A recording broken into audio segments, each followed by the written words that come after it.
The Philadelphia Eagles take down the MVP Josh Allen and the Buffalo Bills. Man, going into this game, I said I don't know what the takeaway is going to be because I don't know how hard both teams are playing. What's the story? Is Josh Allen healthy? What do the Eagles look to do? Obviously, both teams were going for it, right? Both teams were going for it. That first half was tremendous by the Eagles, and then it was punt, punt, punt, punt. Three and outs, and then the other one that wasn't was 5 plays. Yeah. I mean, the weather was bad, obviously. You had the blocked extra point, which you can't say that that was lucky. Like, it wasn't a random missed extra point or something. It was a blocked extra point. So, credit to Jalen Carter, but obviously the score could have been 13-13 kicking a field goal to win the game, or if Josh Allen was able to hit that receiver in the end zone, you lose the game. There was obviously ample opportunity for the Eagles to lose this game in the first half. You're like, wow, you started thinking to myself, and like Kevin Patullo, I was like, did this guy just need to you know, take, have a few weeks to get settled?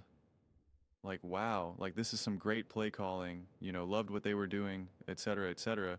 Still struggling to run the ball with any degree of consistency, especially like on, early downs to kind of set up the pass, but they were still find their ways through it. Even got kind of, the AJ Brown that was not a pass interference, but that wasn't called a pass interference.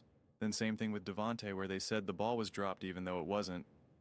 Both TV ref was like, oh no, that should have, you know, been a pass interference, should have remained, et cetera, et cetera. And then you get the pass interference call against the Eagles that shouldn't have been, quite frankly. It was just one of those weird situations where you're like, well, did it balance out? Probably not. Should the Eagles have lost this game? Definitely could have. But if you take away some of those bad calls, does it balance it out? Just the way some of these games go sometimes, but you want to be able to be more in control of your destiny within the game. Uh, than the Eagles found themselves. I think if you're winning off of a blocked extra point and a team going for a 2 point conversion, because at this point, if you're the Bills, I know you, especially when you're thinking late in the season, you want to get this done. A win would be great for the Bills, but it's not all or nothing. They know if they win, the chances of them of it mattering tremendously only matters so much. It's a little bit different if it felt like, hey, like we have a real shot at winning the division or something, or whatever it may be. So that's probably why I feel like they went for two as well, because they just want to they want to end it right here, and they had the play. But also, if you're a Bills fan, you're thinking, bro, just kick the extra point. It's tied. The Eagles can't do anything offensively. And we've now had back-to-back drives where we've been able to, we really, this whole second half, we've been able to do whatever we want. I mean, heck, if you're the Bills, you're like, hey, the Eagles probably want the ball back second. Fine. And if we win the coin toss, heck, we want the ball right now because this defense is gassed right now. They've been on for the entire second half. So you could have made the argument that just go to overtime. If you go to overtime, I don't know how many Eagles fans were necessarily going to feel great about their chances here. I mean, I'm not going to say they didn't have a chance, but, Jalen Hurts made a beautiful throw to Devontae. It goes through his fingers, and he doesn't catch it. Josh Allen makes it an insane throw, and his receiver, it just sticks to his gloves, perfectly. And it just ends up being a massive swing there. But I mean, listen, 13-12 game in a pouring rain. Buffalo Bills, Philadelphia Eagles, two teams that are out there contending. Yeah, it's just the first half. I'm watching this game and I'm seeing the plays from Jalen using his legs, making some beautiful throws. Uh, I mean, again, even the throws that weren't even didn't lead to catches were still unbelievable. But then some of the ones that he did, the threading the needle to Devontae, to AJ, I'm like thinking to myself, this is a coach and a quarterback that are connected right now. The play calling, the offense. I'm like, this is great. I'm like, you can't ask for anything more. This is a team that can win the Super Bowl. This defense is violent, physical, laying on the pain. And then the second half comes around and it's just not that, right? I mean, it's just literally nothing but punts. I mean, let's see what we got here. We got the third quarter, 5 plays, 13 yards and a punt. 3 plays, 0 yards and a punt. 3 plays, 2 yards and a punt. So that's 15 yards. Now, 3 plays, 4 yards. 3 plays, 2 yards. You're just not. You can only get away with that for so long, especially in the playoffs, right? Because if you just score once in the second half, if you just convert and have like at least a sustained drive, you put so much more pressure. Like you need something. And even that those 5 plays, did they convert a first down there or did something else happen? Because they're not even sure here. Yeah. No, they completed. I didn't know if there was multiple plays because any type of penalties or something. But I mean, that's a tough one. And listen, Brady was kind of saying, hey, this is smart playing. You're not taking any risk. And he was praising and crediting Jalen Hurts for being smart. And I agree with that, but you still just need to find better ways to kind of get the job done, you know. You really do. But you're still playing for a 2 seed. The 2 seed would be huge at this point. Listen, I'm I'm all for the drama. So it's like I really want to see the Packers and the Bears rematch, but they're so decimated with the Packers. Like, I don't know if that game will even unfold how I'm envisioning it right now. With a 2 seed, with the Packers as a 7 seed, and you're at home, you got to love your chances of winning that game. And then you're in the divisional round, and it's like you got a home game against in the divisional round. I mean, who knows who that could be against the 49ers, could be against the maybe the Panthers or the I mean, like you don't really know.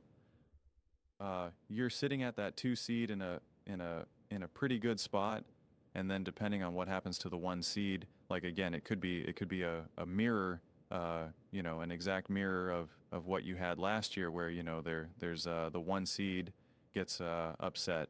Now you have the home field in the NFC Championship game. Then you're potentially going up against another team.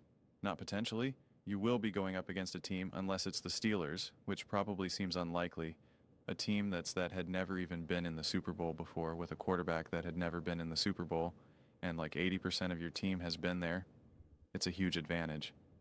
So, if the Eagles can just clean stuff up here, there's a real chance, a real path. And now they also, if they can get a little lucky, have the 49ers beat the Bears, you're in a great spot.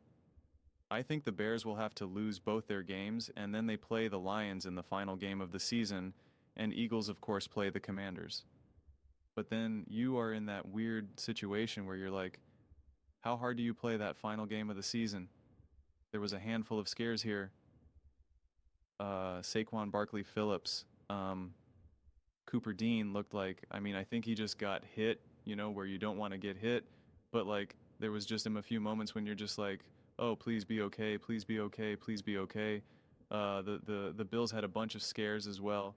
Cook going into the blue tent, Josh Allen grabbing his ankle, clearly not right either. So, it's weird on one side. This is why you needed to take care of the Bears when you had the chance. But on one side, you're almost like, man, hopefully the Bears just win. Then the decision's easy for you. You rest everyone that final game of the season, call it a night, uh, and just take it into the playoffs. But if you're in the situation when you're like, uh, uh, uh, and I'm sure they'll have it where the Bears and the Eagles play at the same time, or, you know, I don't know. I think all the games are subject to being moved all around in that final, you know, in that final block of games. So maybe you'd have your answer. Who knows? But obviously, it all starts with tonight. The 49ers would have to beat the Bears for it to even remotely be possible to make this game even remotely matter. So we'll have to just kind of wait and see in that regard. But, I mean, listen, in typical Eagles fashion, there was a lot to like about this game. There was a lot to love about this game. And then there was enough when you're just like, oh man, like you can't have that. You can't have these stretches where you literally snorts can't do anything. especially offensively. The defense is clearly rising to the occasion as well. So, um, huge win for the Eagles, tough loss for the Buffalo Bills. And man, they sure know how to make it exciting. That's for sure. I feel like the box score for both these teams is really going to be a little bit misleading. 13 for 27, 110 yards, one touchdown, zero interception, 71.5 passer rating.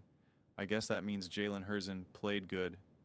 Only had 110 yards and a 71.5 passer rating and didn't throw the ball 30 times.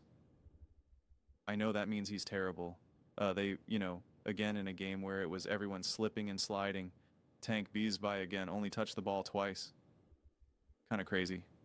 Kind of crazy. Kind of par for the course as well. Josh Allen, 23 for 35, 262 yards, 7.5 yards per attempt, 5 sacks, 88 passer rating. Obviously had the tough fumble where it slipped out of his hand. 7 carries, 27, and 2 touchdowns for him. I'm sure the third down conversion rate got crushed in that. Yeah, 3 for 13. Dominated in the time of possession. Had the ball for only 25 minutes and score 13-12. I mean, I don't even know. Yeah. I mean, we're entering the playoffs right now, you know. We're entering the playoffs. So, I think when there's games that you can lose that you end up winning, you just ask yourself, what happens in the playoffs? Can you find yourself more in the driver's seat, or will you be at the mercy of Jalen Carter blocking an extra point, or the quarterback being a little banged up and then missing a throw to a pretty open wide receiver to lose the game, right? It's just those are the situations that you just don't want to find yourselves in when it is the wild card round, when it is the division round, when it is the NFC championship game, when it is the Super Bowl. So to me, the question is the how do you put yourselves in stronger situations? How do you put yourself in a stronger situation where you are just more in control of that moment, and something that the Eagles need to find out. But again, this is a wet slipping and sliding game, which I don't think necessarily benefits the Eagles in terms of their style of play and what they do best. But, came away with the win. So crazy. I mean, you would think a 13-2 game in the rain wasn't that exciting, where one quarterback threw for 110 yards and the other quarterback had 0 touchdown passes. Game was wild. Game was fun. So shout out Eagles and Bills for putting on a show. But let me know your thoughts in the comments below. I read every single comment. So, you agree with me or disagree with me? Either way, let's get in some discussions. Let's get in some fights, but ultimately, let's just have some fun. And please do consider subscribing. We are building an amazing community here and absolutely love to see you part of it. I want to build something that we all generally feel connected to, something that we're really excited to be part of. I think we're well on our way to doing it. Please don't forget to give this video a thumbs up. It really does help visibility and the algorithm. Thank you so much. See you next time.